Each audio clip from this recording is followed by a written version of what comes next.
जय जय जय जय बोलो जय जय जय जय बोलो जय जय जय जय बोलो जय भोलेनाथ। जय जय जय जय बोलो जय जय जय जय बोलो जय जय जय जय बोलो जय भोलेनाथ। बुढ़ावा बयाला के करेले सवारी, दर्शन के भीड़ बड़ी लागेले दुआरी।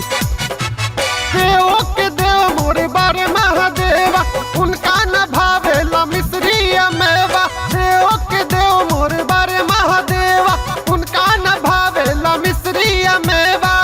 बड़े अगमया पारिन कर लीला लीला और लीला, लेते नाम इनकर मिट जाला पीरा। भोले दानी हमार बड़े हीरा। बाबा के द्वार के भी आवेला, मन के मुराद उहे पावेला।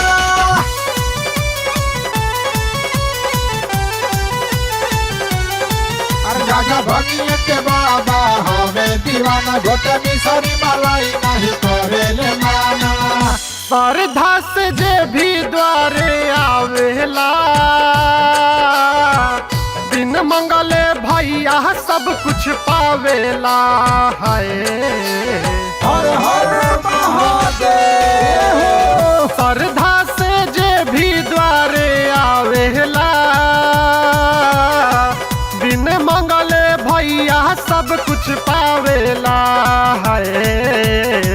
बाबा जी जकरा पे फेरे नजरिया, बाबा जी जकरा पे फेरे नजरिया, उनका के सब कुछ मिला मिला और मिला।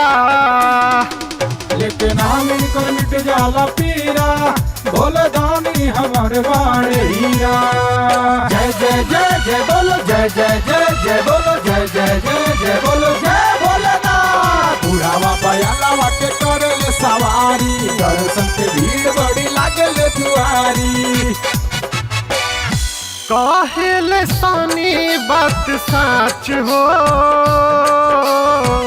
लागी ना भैया तो है आच हो हाय। हर हर महादेव। काहेले सुशील बात सच हो, लागी ना भैया तो है आच हो हाय। बाबा के मर्जी भी सुनाए भैया, बाबा के मर्जी भी सुनाए भैया। पता न कब हो हीला हीला और हीला। अरे के नाम इनकर मिट जाला पीरा, भोले दानी हमारे बाड़े हीरा। लेके नाम इनकर मिट जाला पीरा, भोले दानी हमारे बाड़े हीरा।